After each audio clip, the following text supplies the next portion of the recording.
इस वीडियो से हम जानेंगे कि इंद्रियों पर नियंत्रण कैसे रखें। इंद्रियों पर अपना अधिकार करना हम सीखेंगे श्रीमद् भगवत गीता से। मुख्य रूप से 5 प्रकार की इंद्रियां होती है, जैसे नेत्र, नाक, जीभ, कान, त्वचा। हमारे भौतिक जीवन में कई सारी समस्या आती है और कई सारे दुख भी आते हैं। जब हमारे जीवन में इस प्रकार का समय आता है तब हमारा मन और बुद्धि स्थिर नहीं रहते। और आप तो भली भांति परिचित हो अपने मन से, यह कितना प्रबल और चंचल है। इस मन को इतनी आसानी से नियंत्रण नहीं किया जा सकता। इसके लिए हमें अपनी इंद्रियों को वश में करना होगा। हमारा जो चंचल और अस्थिर मन है, यह हमारा शत्रु भी है और हमारा मित्र भी है। जिसका मन कंट्रोल में है उसके लिए मन मित्र स्वरूप है, और जिसका मन आउट ऑफ कंट्रोल है उसके लिए सबसे बड़ा शत्रु है उसका मन। मन को मित्र बनाना है तो इंद्रियों के विषय में जानना होगा।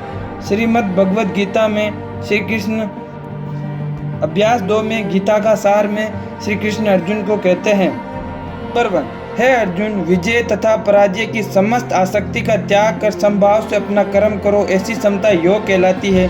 श्री कृष्ण अर्जुन से कहते हैं कि हे पार्थ, तुम ना विजय का चिंतन करो न ही पराजय का चिंतन करो, तुम सिर्फ कर्म करो। इस प्रकार की आसक्ति का त्याग करो और इस प्रकार की क्षमता को योग कहते हैं। यहाँ पर योग से तात्पर्य है इंद्रियों पर कंट्रोल।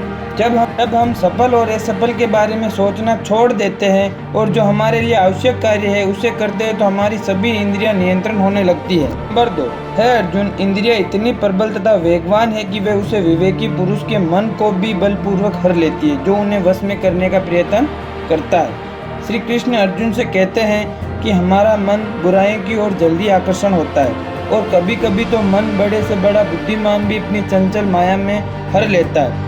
जब मनुष्य भोग विलास जिससे उसे करके भौतिक सुख प्राप्त होता है, तब समझ लेना चाहिए कि मन हमारा शत्रु बन गया है, और इससे बचने के लिए हमें दृढ़ संकल्प लेकर किसी एक कार्य में लगाना होगा मन को। 3, जिस प्रकार पानी में तैरती नाव को प्रचंड वायु दूर बहाकर ले जाती है, उसी प्रकार विचारशील इंद्रियां भी मन को भटका देती है और मनुष्य की बुद्धि हर लेती है। तो सवाल अब यह आता है कि इंद्रियों को वश में कैसे करें और इन भोग विलास की वस्तुओं का क्या करें। श्री कृष्ण कहते हैं, इंद्रियों को वश में अभ्यास की तलवार से किया जाता है। हमारे मन को किसी एक काम में लगाना होगा, वह वहाँ से भागेगा, हमें फिर से लगाना होगा। ऐसा बार बार करने पर वह अंत में अपने स्वामी का कहना मान जाता है।